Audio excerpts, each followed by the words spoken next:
welcome to Kindred Women. I have with me a special friend. Her name is Casey Franke, and she's going to tell you guys a little bit about some journeys that she's gone through with her and her husband in their marriage. So she's going to go ahead and introduce herself. I'm Casey. I'm a wife, a mom, a student, full-time student, Yes. and a substitute. I've been married for 10 years, Woohoo. which is crazy. Yeah.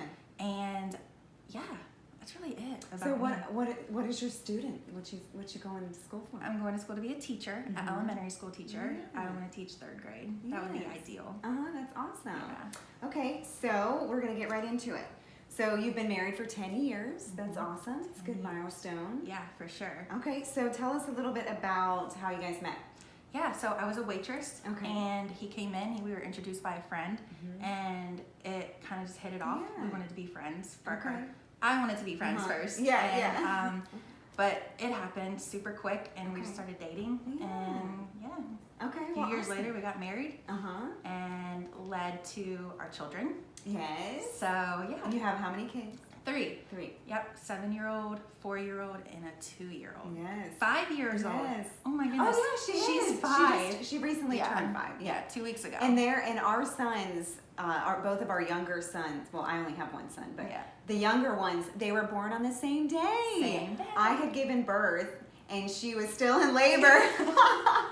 So yeah, they're birthday buddies. Yeah. Okay, so when you guys first were married and together, were you Christians, believers? What was your relationship like with God? Yeah, so I was a believer. Okay. I struggled with keeping up with God, I guess, if that's the right Yeah. word. My husband was not a Christian at all, no desire. I mean, I had always grown up in the church and pursued God, and then something just happened and I just fell off the bandwagon. So Okay, yeah, and then in 2012, after my father-in-law passed away, I decided there's got to be something more to life, yeah. and I went to church for the first time in years. Okay. And I got saved. After a few Awesome. weeks, it took me a little bit, had a lot of questions, and kept asking my husband, can you come with me? Yeah. And he was like, no, you go. And then he Yeah. started going to community group, and instantly he got saved. Awesome. So a few years after we were married, Okay. we both started walking with God. Great. Okay, so tell us a little bit about kind of what your marriage kind of has looked like. Yeah, so we have had a rocky marriage. Okay. I mean, everyone fights, Right, but yes. we took fighting to a whole new level Okay, sometimes. Both of us just wouldn't back down, and we would walk Yeah. away, we'd go to bed angry. But somewhere along the line, something clicked, and we were starting to get along, and we decided to move to Suffolk, Okay. which was like 45 minutes from where we Okay, yeah. we're currently living. And we found a house, and in 2016 is when the boys were born. Okay, so Yeah, 2 weeks, yeah. 2 weeks after Tatum was born, we moved to Suffolk. Okay. And that started a whole new world in our marriage. Yeah. Sorry. So that's okay. So what all kind of transpired after you moved? Yeah, so I noticed 2016 was pretty good. We were happy. We were just excited to be away from Deep Creek, and nothing wrong with Deep Creek. Right. We just wanted something new and fresh Yeah. for our family. And so we thought Suffolk was it. And so the first year was pretty good. I mean, we had our few little tiffs, but we got through it. And then in 2017, my husband would just be working a lot. I felt alone having 3 kids. Just all the time I felt like I was doing everything by myself. And when I would say something to him, he would get kind of snappy. And I would just start thinking in my head, like, what is going on? Right, Something is wrong with this man that I'm married to, that I want to talk to, that won't talk to me. Right. And so in my head, I started believing he's having an affair. Okay. And I knew it. Like, in my gut, I'm like, he's doing this. Yeah. So I went to him and asked him, and of course, no, I'm not. Why would you think that? Yeah. What would make you think that? And I would be like, I don't know. It's just a gut feeling I have. yeah. And you're not there. We're kind of disconnected. as the year progressed, we started fighting a lot more in front of our children, and it was just bad. Yeah. And we got to a point around Thanksgiving in 2017 that I said, we're separating. Yeah. I can't live like this. I am trying to pursue God, and you say you are, and we are on opposite ends of the spectrum. Right. Like, we just need a break. Okay. And you don't do that. Like, you don't take breaks when you're married, you know. But in my head, that's what I needed to do, because I had this strong feeling that he was having an affair. And I took the break, and he came back after a few weeks. We talked. He convinced me he was not having an affair. Okay. I mean, we stayed up for hours one night talking, and I was sure. I'm like, okay, like, the devil is attacking me. I'm crazy. Like, why would he do that? And fast forward a little bit to 2018. A year after I started all these feelings, March, it's almost been a year. I know. March 24th, I found out he had been having an affair for the past year. Okay. And I mean, it wasn't a intimate affair at first. It did get intimate, and then the intimacy stopped, and they were just like talking, which is still an affair. Yeah. And I was devastated. I mean, I knew it in my heart, and I had been asking him, and I think that's what devastated me the most, was that I didn't find out from him. Right. And I just wanted him to be the one to tell me. Yeah. If it was happening, like, yeah, I would have wanted him to tell me. Yeah. So I just remember calling him, and I was crying, and he still denied it. And then finally, he admitted it. Okay. And I told him, "Don't come home." Yeah. You know, I knew that moment. I'm divorcing this man. Yeah. Yeah. Okay, that's good. Thank you for sharing. Yeah. And even just something that she said that I was reminded of is, I think when we often hear about an affair, it's a intimate physical affair, and I think it does need to be, you know, made known that an emotional affair is typically first where it starts, but that also, if you're confiding in someone emotionally other than your spouse, who, you know, or if it's not a counselor or something like that, then that is considered an affair. So I think that was good that you pointed that out. So you found out, what kind of emotions were you thinking? Goodness. Yeah. My mind was all over the place. I found out the morning that my son had his first soccer game. Okay. So Jonathan, my husband Jonathan, was at work, and my mom was on her way over. And so I found out, like, in between that 30 minutes of him being at work, my mom coming over, and I just remember feeling crushed. Like, I felt worthless. Like, all these emotions of feeling Betrayed. like nothing, and betrayed. It was just circling through me, and I just wanted to know why. Why me? And and so I remember taking Ryder to soccer, and I held it together, and my mom, because Jonathan actually texted my mom on the way, and when he knew she was coming over, and he said, "I've been having an affair on Casey," whatever else he said. And so she knew before she even walked in, and when I saw her, I just like was crying, and I was trying to hold it together for the kids. But I think it's good too that they saw me crying, they saw me overcome it, and like, they don't know the logistics of everything, but they knew Mommy and Daddy were in a really bad place, and they've seen us grow through it. Yeah, that's good. That's good. So I know that you said that what did you immediately do, basically, when you found out? You started going... Yeah, so, what do you mean? Sorry. No, that's okay, yeah. You started going to counseling? Yes, so within a few days, I called a local counselor, and I'm like, I even blurted out, "My husband had an affair, I need to see somebody." And she's like, "Okay, I can get you in tomorrow." So Jonathan at the time was living with his mom, and so he would come over and like watch the kids, so I could, which sounds so crazy, like their dad had to watch them, but you don't think about that. When you're married, you're just like, "Okay, babe, I'll see you later." But no, when you're single, you have to plan. Yeah, yeah. And I started going to counseling consistently. Good. And she actually gave me this book. Okay. Yes. Healing Your Marriage When Trust is Broken. Okay. This book saved my So this book saved my marriage. Life. Yeah. Yeah. Yeah, and then Jonathan was actually going to counseling already, because I had told him in December, when we kind of started reconnecting and he came back from the separation, I told him, if you're not having an affair, something's going on, you need to go to counseling. Yeah, so he had been in counseling, and then he had to go to his counselor and admit his affair, and then we started counseling together, which that all in all saved, ultimately That's awesome. saved. Yeah.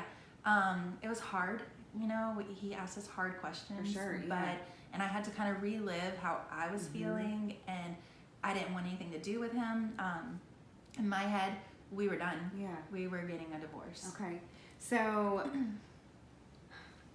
what kind of helped you make the decision to stay and fight for your marriage? Yeah, so I don't even remember how long it had been, but you and I, we met up, and I just remember we met at Starbucks, and I spilled my life to you, and Starbucks closed, and I don't know if you remember, but we went to our car, and you started praying, and Satan was fighting you hardcore. Yeah, I was trying to pray, and I physically could not get the words out of my mouth, and it was such a strange feeling. I just remember thinking, why can I not get out what I'm trying to say? And then there was distractions in my mind. And you were you said something about us staying together, and you said break up, and you were no. Yeah. And I just knew the enemy was all over me, and I started rebuking the enemy. I had never seen anyone do that. She literally stopped in the moment and said, no, Satan, you are not in this car. You are not in Casey's marriage. You're not in my marriage. And that was the first time I had seen that. And I was like, whoa. But I felt it. I felt awesome. Satan. And I knew you did. And the fact that you stood up for me. Yeah. And so that kind of started my reconnection with God and my my praying. And so anyways, I had to point that out, because that was a saving moment for me, and it made me start thinking about forgiveness. And so I would pray about, God, can I forgive this man? Nope, you can't, because I was so in my head. And one night I put my kids to bed, and we had just gotten a new puppy, and so I had taken the puppy out, and I was just like, what am I doing? My life is awful. And I was actually starting my prayer with God, you are awful. You wouldn't, why would you do this to me? I don't know if you're real. I don't know if I'm, this is not real life. And then I just fell to my knees, and I started praying, if there's any amount that I can ever love him again, show me. And I just kept praying that over and over and over. And I stood up, and I felt nothing but love for my husband. And that was awesome. I mean, my heart was so calloused walking into that prayer, and I knew, I had seen a lawyer about divorce. I was Ready. hardcore for divorce. And in that moment, God told me, no, you can love him. Wow. I have forgiven you for looking in the mirror every day for the past 30 years, and you telling yourself you don't look right or you're not enough, and I forgive you for that sin. You can forgive your husband for this sin. I'm forgiving him. And I stood up and I said, okay. And within a few hours, I texted him. And the next day he came over and we talked. And I told him, I don't know how long it's going to be. My brain is all over the place. I'm so hurt. I don't condone what you did, but I'm going to try to forgive you.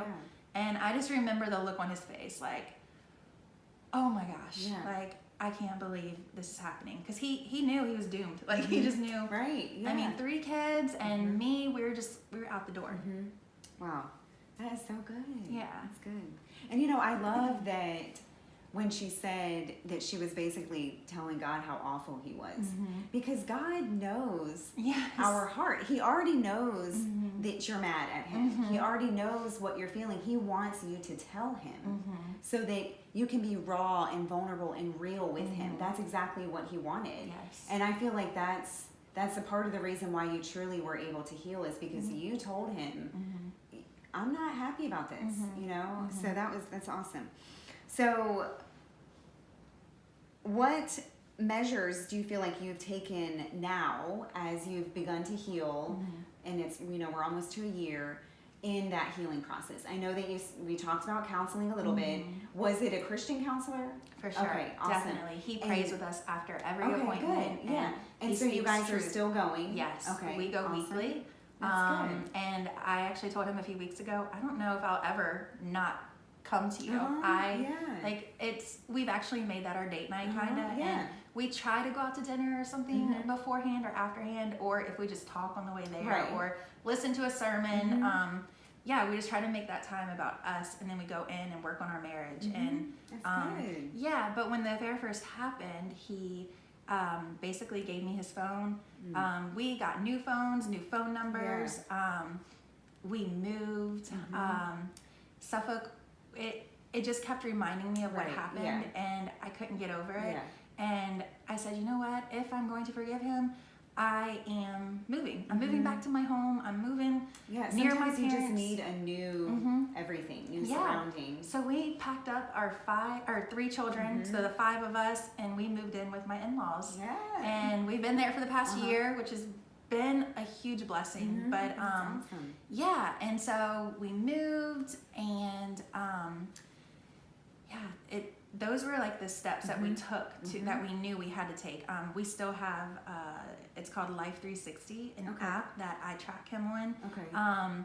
And we had to put like key points in it to where, like, if he's near the area of Suffolk that we were in, I get alerted. He is so open with everything now. I mean, even at work, he'll take pictures. If he has to work late, he'll take pictures, and he'll have the clock in the picture and show me the work. So he's showing me, you know, and that's what it takes. Both of you have to be willing to try. And my husband was so broke down, and I mean, he was at the lowest part of his life, and you don't go into a marriage thinking, oh, you're gonna struggle with infidelity.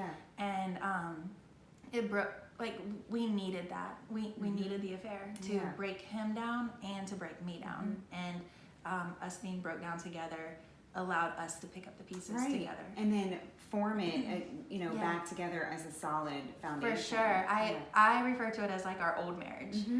That's our old marriage, and now we're in our new marriage. And our new marriage is so much better than the old one.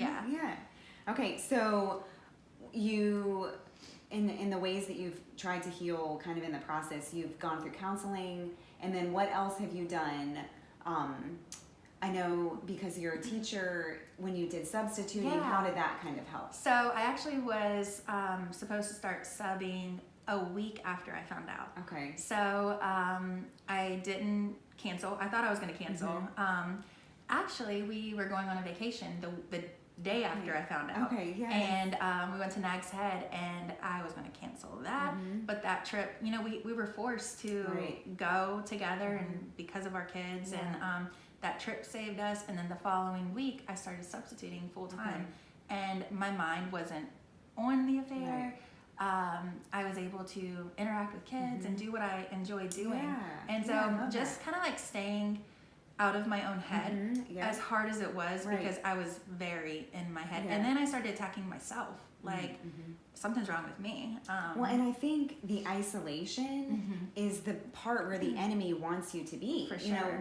With this scenario or any other type of thing, whether you're battling with anxiety or something like that. When you're inside and you're isolated and you're not around people, that's where he wants you to be, because then you are going to get in your head and you're going to start listening to the whispers that he has to say. And so sometimes, keeping yourself busy is just really what you need to do. So that's awesome. And lately, I've just been like rebuking him. When I wake up in the morning and I start to feel like any ounce of worry that Jonathan didn't make it to work that day, I'm like, no, I'm not being fed this lie. No, my husband is at work, and my husband is working hard to restore our marriage and restore who he was as a person. And it's been hard on him too. I mean, he's had to deal with my panic. I never had panic attacks before, and I started developing panic attacks like hourly.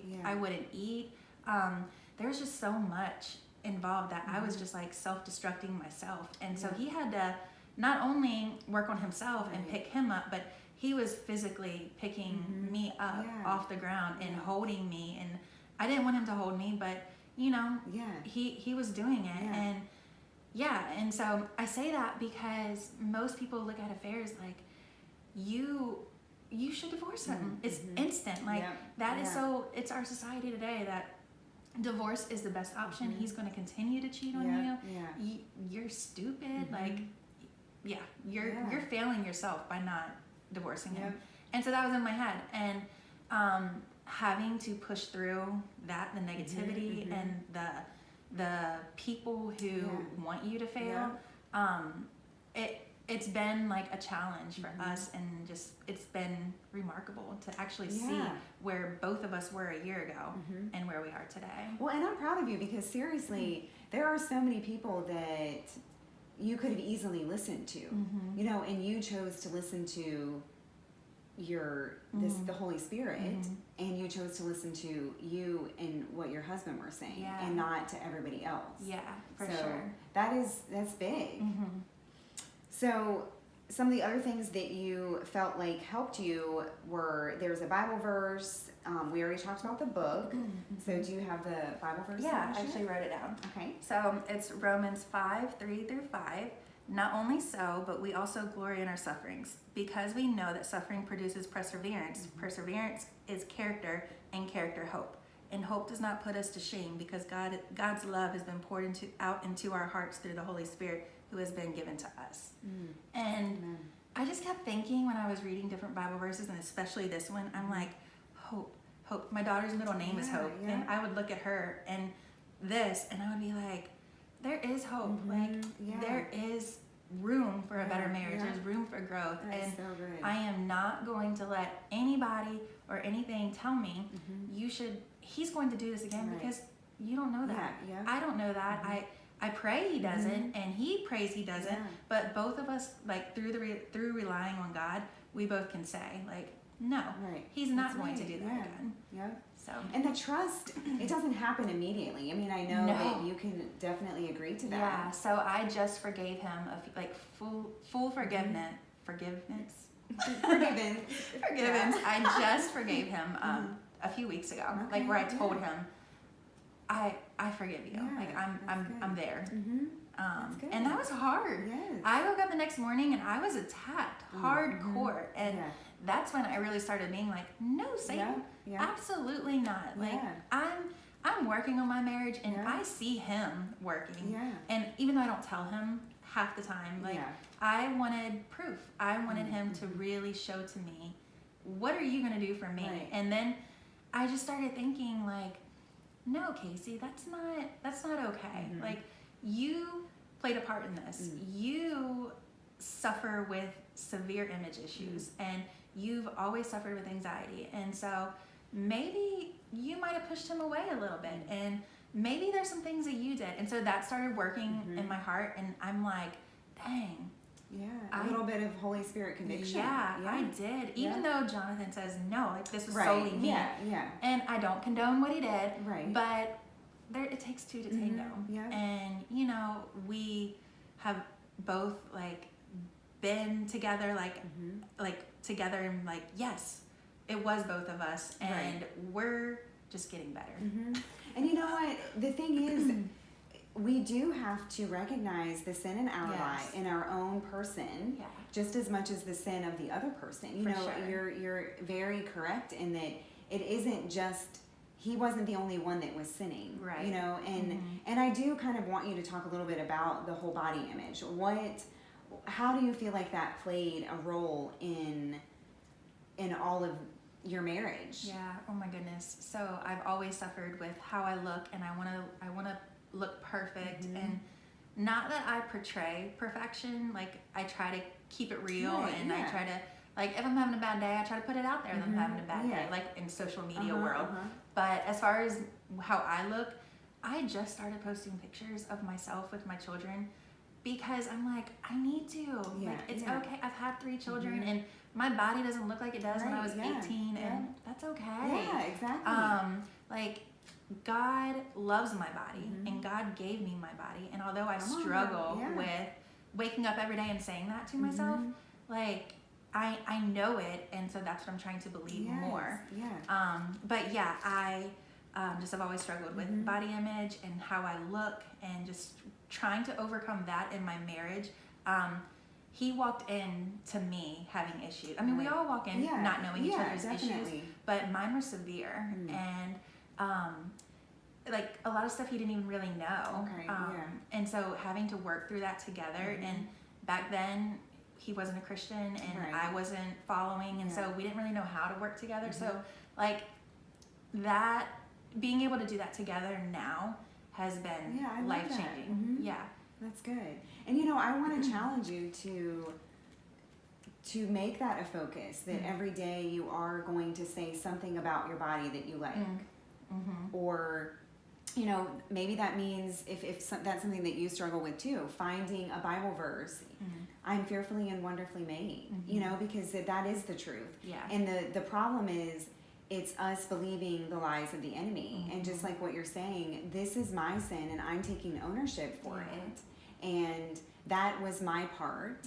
And the Holy Spirit convicted me, and now I'm healing and working through my sin, and he's healing and working through his sin, and now we're coming together, and we're both doing better together, you know? And I think even just with the counseling, you being able to be raw and talk to someone with him is such an important piece, because how many times have you and me both probably in our marriages started thinking that you're going to come with this conversation, and then it ends up being in this huge fight, and then what you were originally talking about isn't even what you're talking about now, because you don't have the mediator. You know, the counselor is such an important he's taught thing. Us. We had no clue how to communicate with each other, and he taught us how to communicate. Actually, before I came here, I had texted him on the way, and I'm like, I didn't really like the way that you kind of stepped in and kind of like challenged what I was doing with Ryder. And he's like, you're right, I shouldn't have stepped in. And years ago, it would have been like, are you kidding me? And you know, we would have been butting heads. But now we can talk, and we can listen, and we can accept and move on. I love that. And I love that you took hold of those thoughts that you were thinking, and you just immediately dealt with it. The communication. You know, you could have chosen to come here festering on it, and then gotten home and still have been frustrated about it. I mean, how many times have we all done that? You know? And my husband even said, I'm sorry for doing that to you before your interview. And I'm like, dang, okay, God, like, you are growing this man, and like, I'm getting to the point where I'm starting to be thankful for the affair.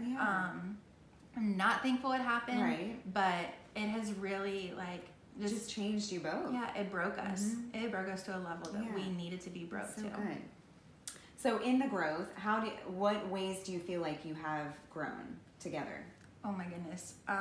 Every aspect that you can imagine. I mean, of course, no marriage is perfect, but we just communicate so much better, and we're patient with one another and loving. And when you argue, how do you feel like that? How do you guys argue?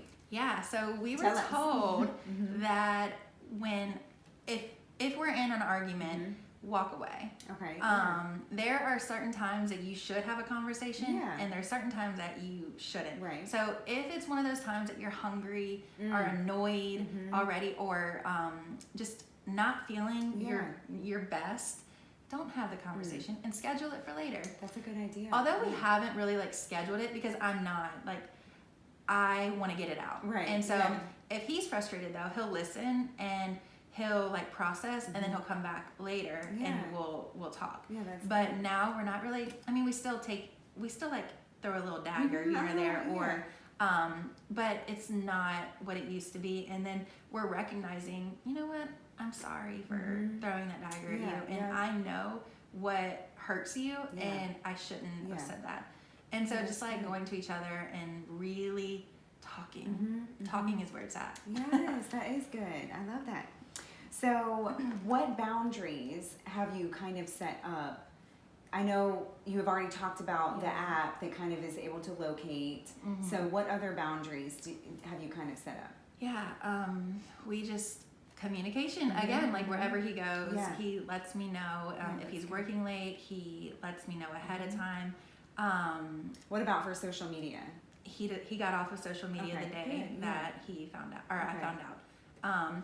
I think he might have been off Facebook already, like, because I had been asking him weeks before, like, what's going on. I would just ask him daily, and so I feel like he might have already gotten off, but he got off of Instagram, so he is no longer on social media. Changed phone numbers. He changed his first, and then I changed mine a few months later. Yeah, I just mean, for like a fresh start. And I think that those are very smart things to put into place to just kind of keep that. Well, I didn't know was there numbers that were memorized or what. Right. How can I be sure? And so just and we even got new phones. Just which cost us a lot of money, but he was willing to do anything to prove, and that's where it was just awesome to see. Like, and the trust probably began to just grow with each of those steps. I mean, I would say I didn't really start trusting him until a month ago, and because I just questioned him all the time, even though he was taking all the appropriate steps on what he needed to do. It was hard just to be like, okay, and I still struggle. I still ask him questions, but he's being honest, and I'm getting there. And you know what? That's okay. You know, I mean, there is no book that says, okay, by this time, you should be there. Yes, you know? And our counselor told us the first year is going to be the absolute hardest, because you have to experience your first anniversary, the first kids' birthdays, everything that's a first, the first Christmas. Like, I was thinking, where was he at last Christmas? What was he doing? And or there would be certain days, and I'd be like, oh, I know what he was doing that day. And it's like, that's when you gotta be like, no, Satan, like. And you know what? There is nothing wrong with even asking God to take from your memory some of those dates. Oh my goodness. You know, things that you do remember, because every year you don't want it to penetrate you yet again. So I think that's And good. I was told, don't ask questions, like just let it be. But of course, you know me, I asked every single question, and that honestly today, I still struggle with that, because I know so much, and it was good on his part, because he was able to get it out. He was able to, well, he didn't want to say it because he didn't want to hurt me, but it was good that he was being open about it, and when I asked him, but still, you know, it's still a struggle with, but it hasn't even been a year yet. So I know a time that will slowly start to go away. And absolutely. In Jesus' name it will. Yes. Come on. And the song, I want to talk about the song. I was getting my hair done by my favorite hair girl, and shout out, who is it? Adora. And she was like, I was thinking about. She knew what was going on, and I think I might have even been like sobbing in her chair, and we were just talking about everything, and she was like, I was walking this morning, and I just found this song, and it made me think of you, and it's Johnny Diaz, Defying Me. I would blast that song on every morning, every time I was in the car. I mean, my kids to this day, they still sing it. I love that. And so that song, like, I even listened to it on the way over here, and it really helped me start saying no to the devil and letting him know, like, you don't define me. God defines me. That's good. That's good. So what types of things do you do to kind of help you reconnect as a couple? So I know you kind of said, like, with the date nights, sometimes it is just a quick little thing, you know, before or after your counseling. Is there anything else that you kind of do? I feel talking. I mean, even if it's just a quick conversation, like as we're passing, that helps me. Yeah. And everyone is going to want something different. Like some people might want to actually go out once a week and have a sit down conversation.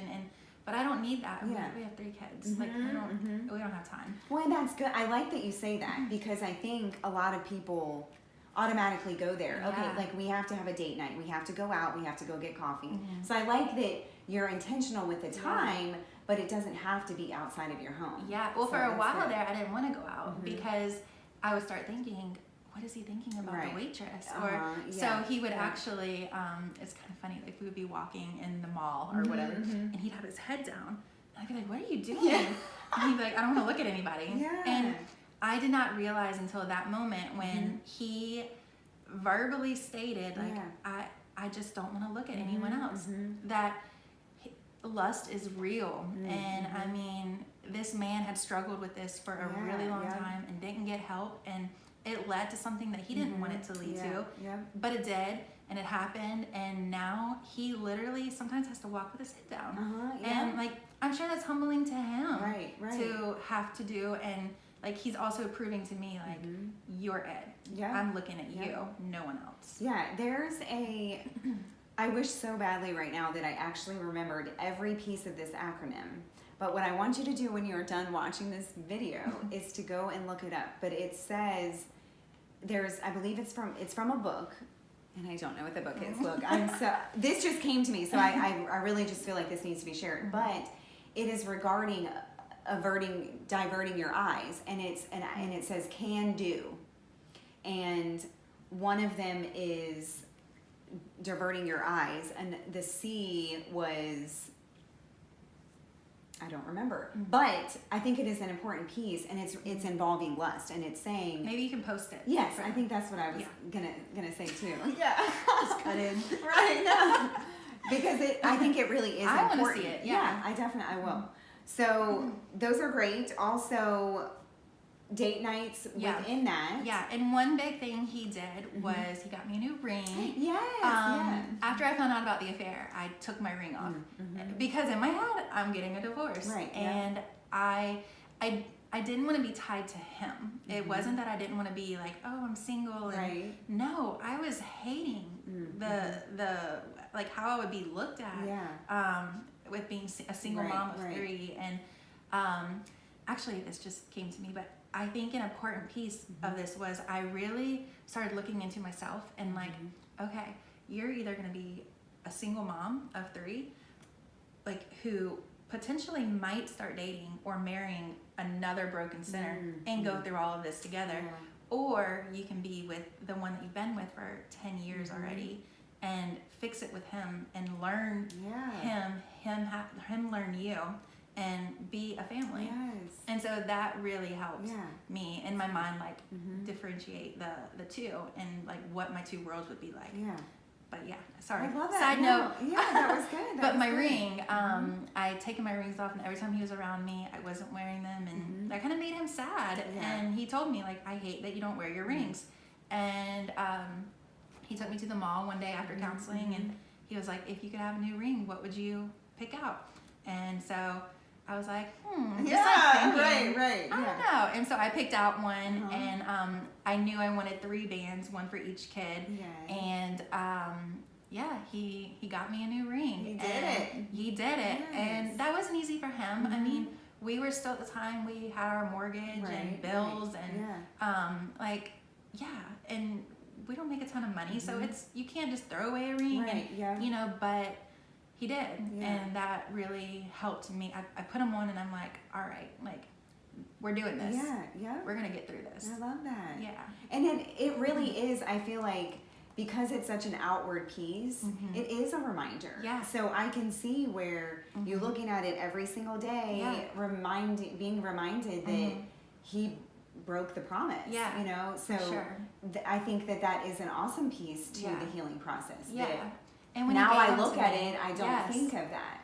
And when he gave them to me, like, we didn't say our vows over again or anything, but because that's been important to me, like, you broke your vows, and which we do plan on doing eventually. Just I don't know when, but he did say, like, this is my new promise to you, and I'll never do that again. And so that was that was good. That was reassuring. Yeah, and absolutely. he still to this day reassures me. So I love that.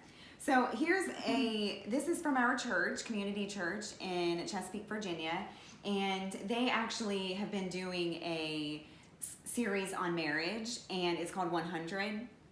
And basically it's a card that says, let's have a conversation. And so there's several questions that you can talk to your spouse about, and then there's also date ideas on the back. So I am going to put this on our Instagram story, and then I'll put it in the highlights so that you guys can come back to it.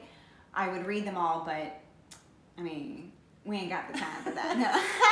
No. So anyways, and you know, I would also let them know just that Jonathan is okay with this, with our conversation. So, but when Amanda asked me to do this, I was like, let me talk to Jonathan, you know, and he was so on board, like so supportive, and he's like, babe, you do it. You do it for you, for other women. Like I never thought this would have happened to me, and I never would have thought that I could have gotten through it. And and you can. Like, amen.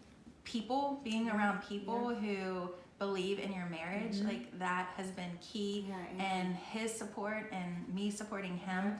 But I am finally seeing, like, he is a good man, and it's okay. Like, this is our story, and I'm so thankful to you for, like, people ask me on Instagram, like, why have you been at your mother-in-law's, or why did you move from Suffolk? Because I made it a big deal when we were moving out to Suffolk. Like, here's our dream house and our forever home, and blah.